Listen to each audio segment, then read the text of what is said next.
Halloween in our town was always a big deal, but this year, the buzz was all about Nightmare Manor. It was supposed to be the scariest haunted house attraction the area had ever seen, built just for this Halloween season. My friends and I couldn't wait to check it out. Little did we know, the real terror would begin after we left the attraction. The line stretched around the block, filled with excited thrill-seekers.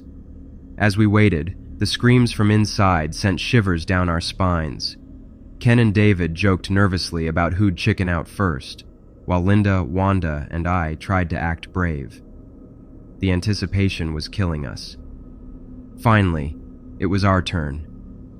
We stepped into the dimly lit foyer, the musty smell of old wood and artificial fog hitting us hard. The atmosphere was electric, a mix of fear and excitement palpable in the air. We huddled close together as we made our way through the winding corridors. The first few rooms were standard haunted house fare, jump scares, creepy dolls, and actors in grotesque makeup lunging at us from dark corners. We screamed and laughed, clinging to each other as we navigated the twisting path. The strobe lights disoriented us, making it hard to tell what was real and what was just our imagination. In one room, a zombie bride lurched towards us, her tattered veil trailing behind her. Linda screamed so loud I thought my eardrum would burst. The next room featured a mad scientist's lab, complete with bubbling beakers and what looked like body parts floating in jars. The attention to detail was impressive, and despite our fear, we couldn't help but admire the craftsmanship. But then, in the fifth room, we saw him for the first time. A clown, standing so unnaturally still in the corner, holding a single red balloon. So very cliché. Unlike the other actors, he made no move to scare us. He just watched. It was unsettling, but we brushed it off as part of the experience. As we moved through the rest of the house, I kept expecting to see the clown again, but he never reappeared. The final room was a maze of mirrors, and we stumbled through it, laughing at our own distorted reflections and jumping at every shadow. When we finally emerged from the exit, we were breathless and exhilarated. The cool night air was a welcome relief after the stuffy interior. We headed towards a nearby food stand, eager to grab some snacks and compare our favorite scares. That's when Wanda grabbed my arm. Her face was pale. I followed her gaze and felt my blood run cold. There, across the street, was the same clown from inside, still holding that red balloon. We tried to rationalize it. Maybe it was part of the attraction, a clever way to extend the experience beyond the house itself. We ducked into a crowded arcade, hoping the noise and people would throw him off. For a few minutes, we thought we'd lost him. We even started to relax, playing a few games and trying to forget about our creepy stalker. But as we exited the arcade, there he was, with his red balloon, standing directly across the street, watching. We gathered together, frantically trying to decide what to do. Finally, we agreed to head to Ken's house nearby. As we walked, we kept looking over our shoulders. We took a roundabout route, hoping to throw him off our trail. But as we approached Ken's driveway, our relief was short-lived. There, illuminated by the streetlight, stood the clown. The red balloon bobbed gently in the night breeze, a stark contrast to the terror that gripped us. We bolted inside, locking every door and window. Ken's parents were out, leaving us alone in the eerily quiet house. We called the police, our voices shaking as we tried to explain the situation. They promised to send a car out, but it felt like an eternity as we waited. The silence was broken by the shrill ring of the doorbell. We froze, eyes locked on the front door. Through the peephole, we could see him, the clown, standing motionless on the porch, that damn red balloon still in his hand. The doorbell rang again, and again. We gathered together in the living room, as far from the doors and windows as possible. The ringing stopped, replaced by a slow, methodical knocking. Linda started crying, and David looked like he was going to be sick. I felt helpless, my mind racing with possible scenarios, each one worse than the last. Just when we thought we couldn't take it anymore, we heard the blessed sound of sirens in the distance. The knocking ceased abruptly. By the time the police arrived, the clown had vanished without a trace. The officers, with a smirk on their face, took our statements. I could tell they thought it was funny. A creepy clown following a group of teenagers on Halloween. It sounded like the plot of a bad horror movie. As the adrenaline wore off, exhaustion set in. We decided to spend the night at Ken's, too scared to venture out again. Sleep didn't come easy. We took turns keeping watch, though none of us really slept. When morning finally came, we breathed a collective sigh of relief. We survived Halloween 2016. In the harsh light of day, last night's terror seemed almost silly. We laughed nervously, trying to shake off the lingering fear. But as I was leaving Ken's house, someone caught my eye. Walking down the street was a man, casually dressed, holding a single red balloon. He turned to look at me, giving me a slow, unsettling smile. My mouth refused to smile back. Without thinking, I bolted in the opposite direction, away from him and, unfortunately, away from home. I spent a couple of hours at the shopping center, hoping not to see the clown or the man, before finally daring to head back home. I still have no idea if the man was the clown or it was just some creepy coincidence. Halloween would never be the same for any of us again.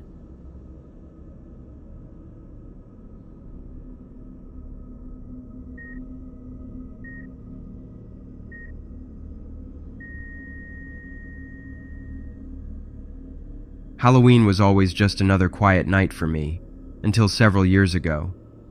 Living alone in my suburban house, I'd settled into the usual routine: hand out candy, watch a scary movie, and wait for the night to pass. But something happened that changed everything, something I still think about every day, and more so when October rolls around. Now, as the nights grow colder and the jack-o'-lanterns reappear on doorsteps, I find myself waiting once more, hoping for something I can't quite explain, but I'll try. It started around 7 p.m. with a knock at the door. I grabbed my candy bowl, expecting the usual crowd of costumed kids. Instead, I found a young girl in the most bizarre costume I'd ever seen. It looked homemade, a mishmash of cardboard, tin foil, and bits of old fabric, and bad makeup covering her entire face. I couldn't tell what she was supposed to be dressed as, but it certainly was creepy, so plus points there. The weird part was how she just stood there, staring at me. No greeting, no candy bag held out, no trick or treat. Just silence, and an unnerving gaze. I tried to break the awkward moment by offering her some candy. She didn't move. After what felt like forever, I put some candy in her bag myself. Without a word, she turned and walked away. I shrugged it off as a shy kid being weird and went back to my evening. But about an hour later, another knock. Another kid.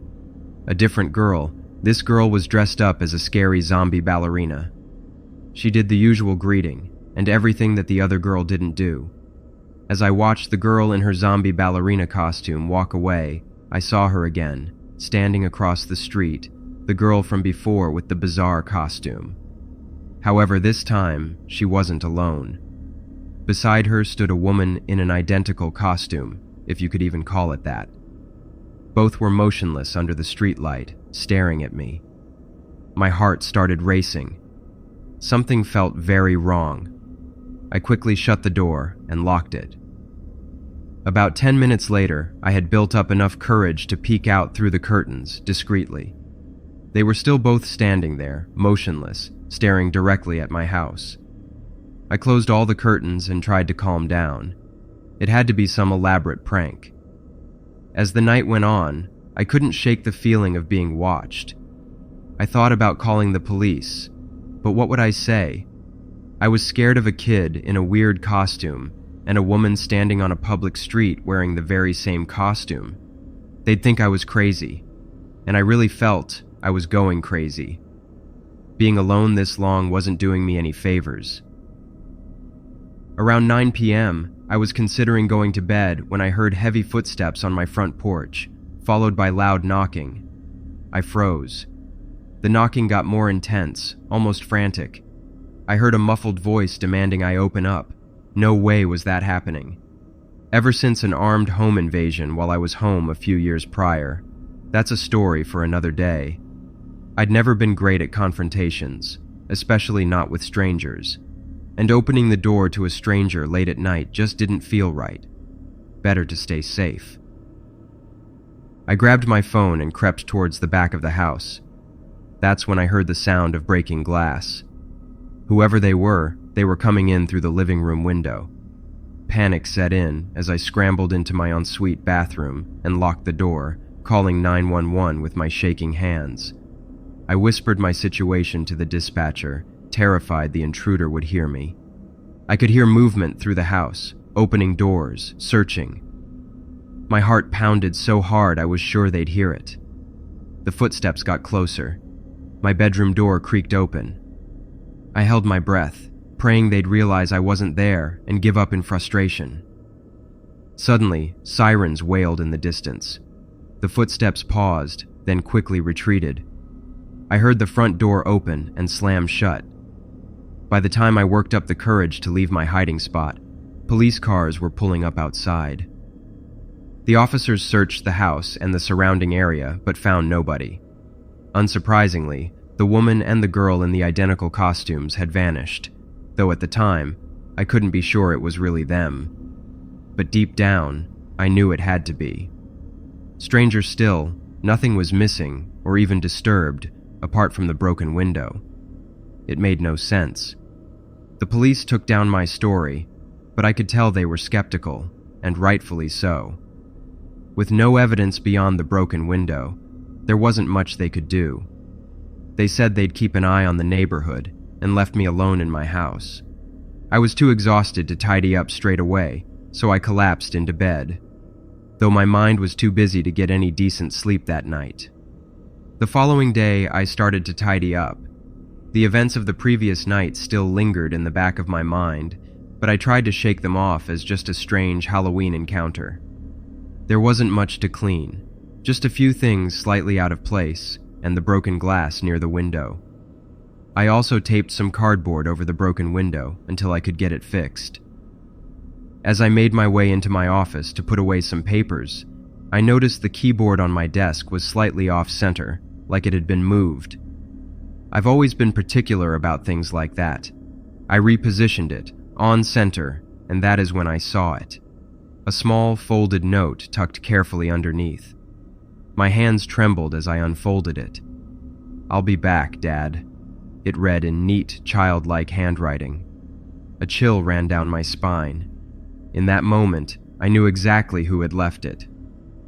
It had been around 7 years since my wife walked out of my life. Our daughter was barely 6 months old when she disappeared without a trace, leaving me with nothing but unanswered questions. I spent years hoping for a letter, a phone call, anything to tell me what had happened to them. But there was never a word. Until now.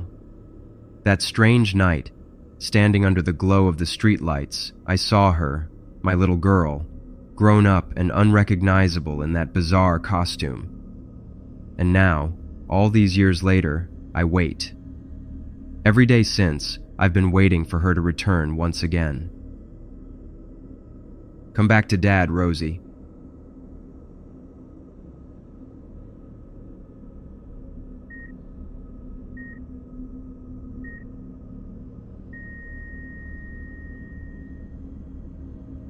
A few years back, when I was about 14, my friends and I went trick-or-treating without our parents for the first time.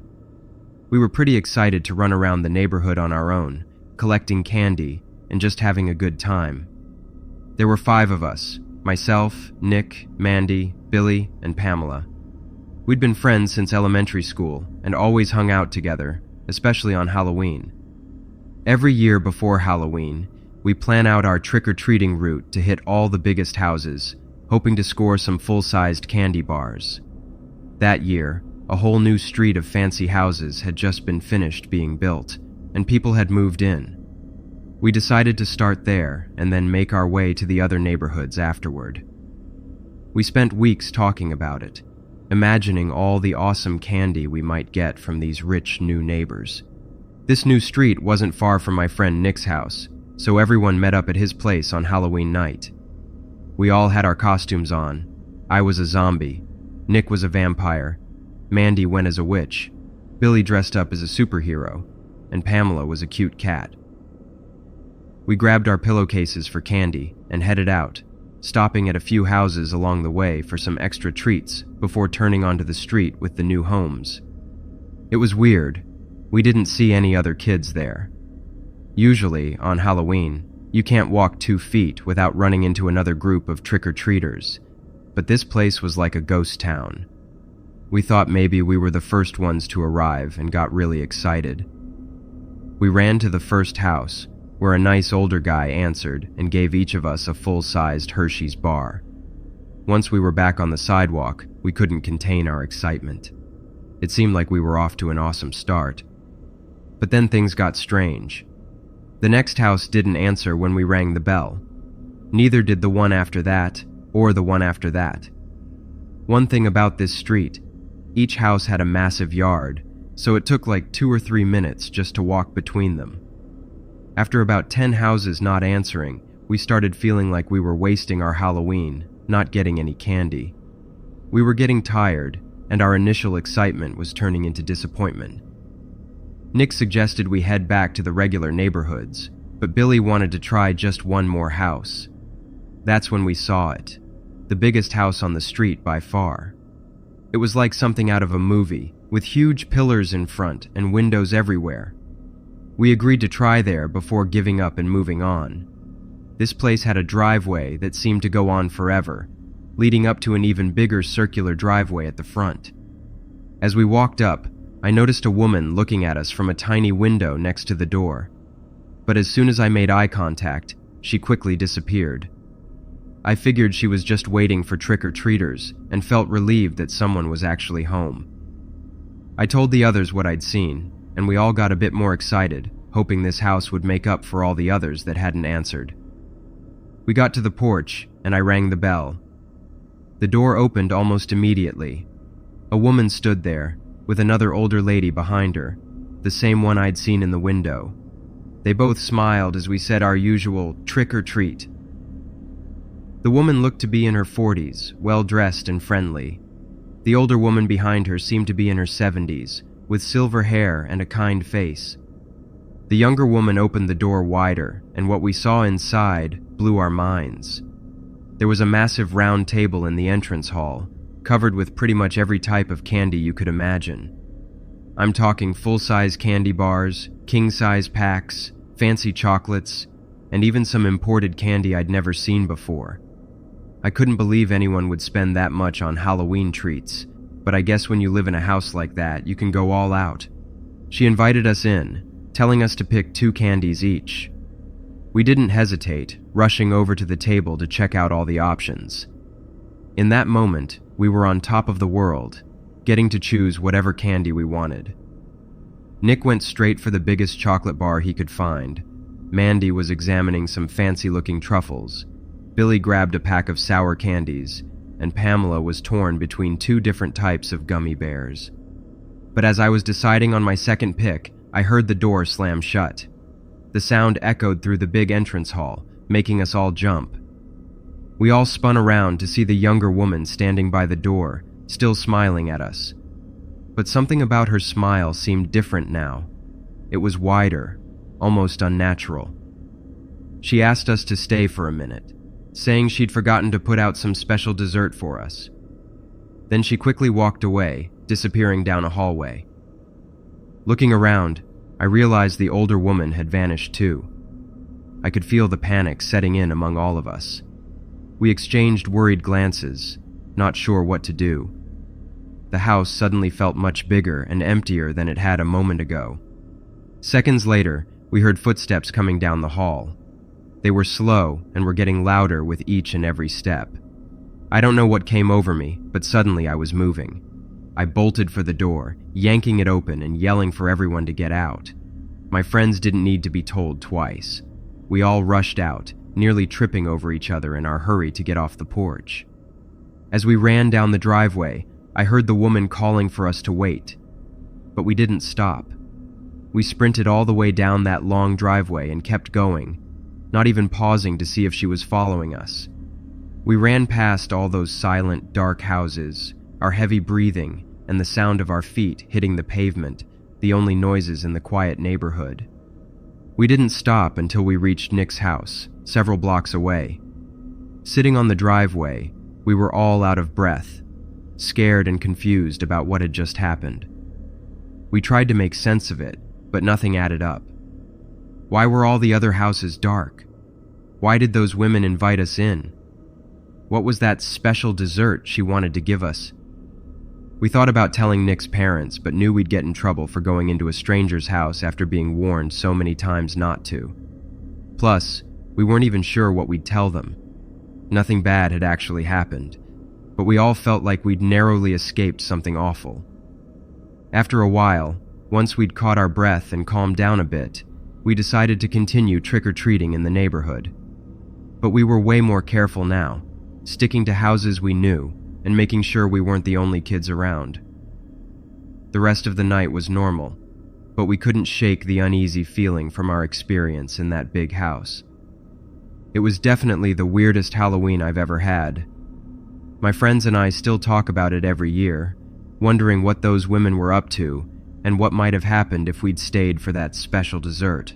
We've come up with all sorts of theories over the years, from harmless pranks to more sinister possibilities, but we'll never know for sure. Looking back, I still can't explain what was going on in that house. Maybe it was just some weird rich people thing, or maybe something more dangerous. We never went back to that neighborhood for trick-or-treating again, sticking to the familiar streets where we felt safe.